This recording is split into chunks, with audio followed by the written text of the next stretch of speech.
Miranda, that was amazing. Thank you. Really good. And I learned something about you that I actually didn't know until you gave this presentation, which is that you keep bees. Yeah. Tell us a little bit about what got you started in that. I love taking continuing education classes just for the purpose of learning new things, and I saw one for beekeeping and I was like, yeah, I want to learn about bees. And the instructors were so passionate about it that by the end of the class I was like, why wouldn't I have bees? So I got into it, and I have bees in my backyard now and I'm loving it, and I just hope I can keep them alive.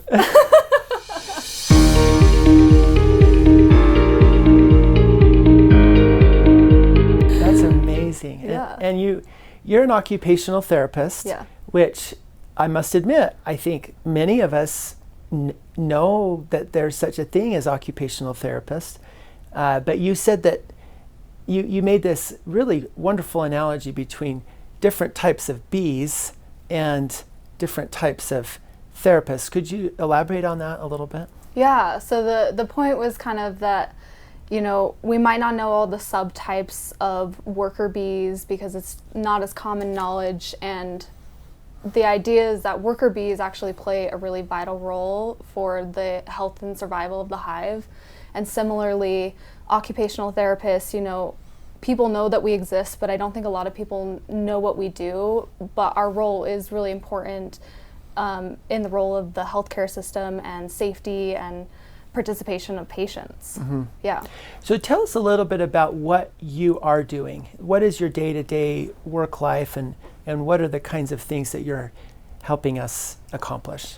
Yeah, so specifically in the hospital, a lot of evaluations to figure out what does the patient's home look like, what kind of support do they have available, what are the meaningful activities that they're engaging in on a daily basis, and what kind of deficits are we facing with this hospital stay, right? Are they a post-surgical patient? Are they here for something more medical like a UTI or a stroke or a brain injury of any type?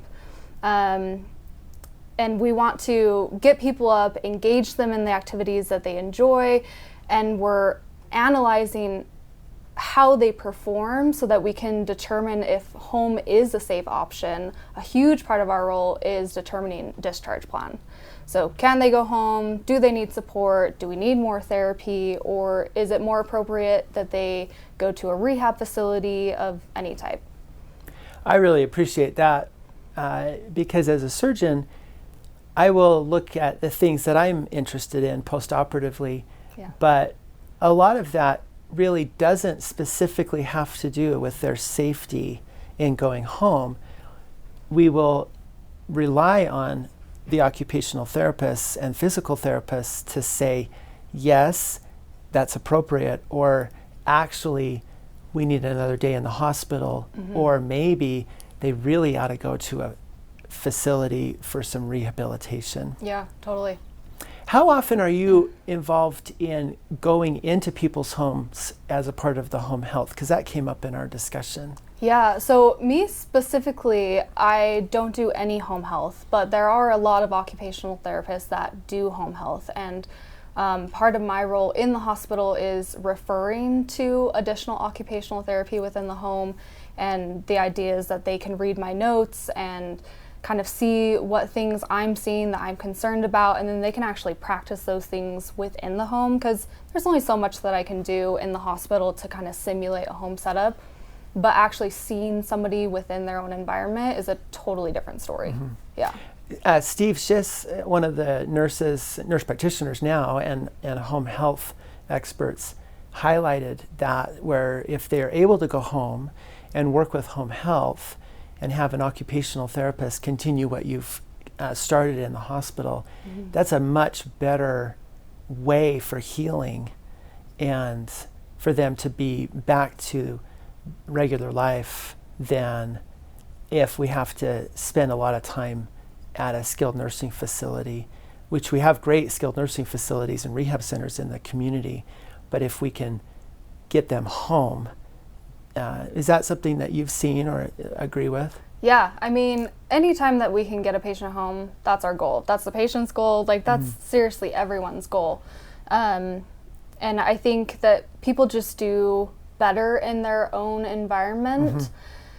But there are cases where that's just not appropriate, and so rehab is a better option. And I think that educating the patient on why we're making that decision and why we're doing therapy and using that as motivation for continued out-of-bed activity and participation in therapy, like, hey, you want to go home, this is going to be a temporary state. Let's get you safe.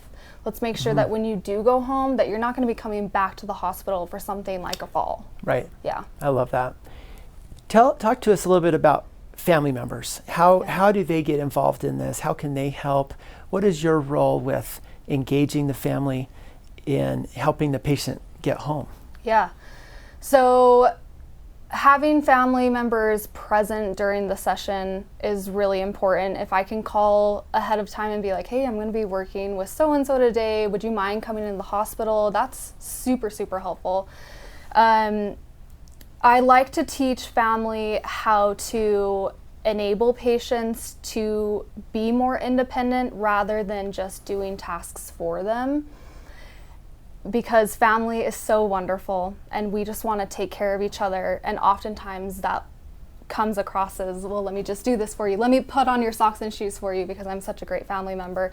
But oftentimes we don't realize that that's actually hindering the patient in their their healing process by doing things for them. But sometimes we also have family come in where they were previously playing a caregiver role even before the patient came into the hospital. And in that situation, I really want the family involved. Like, okay, show me how you guys were previously doing this, because I don't want to reinvent the wheel if we don't need to, but I can provide you with some tips and tricks if I see something like, ooh, I didn't love the body mechanics that you had right there. Can I show you a different way to do this? Or maybe you could approach it from this way if I see that things aren't going well. But if they have it figured out, like, that's great. I'm not gonna, if it works, it works. Yeah.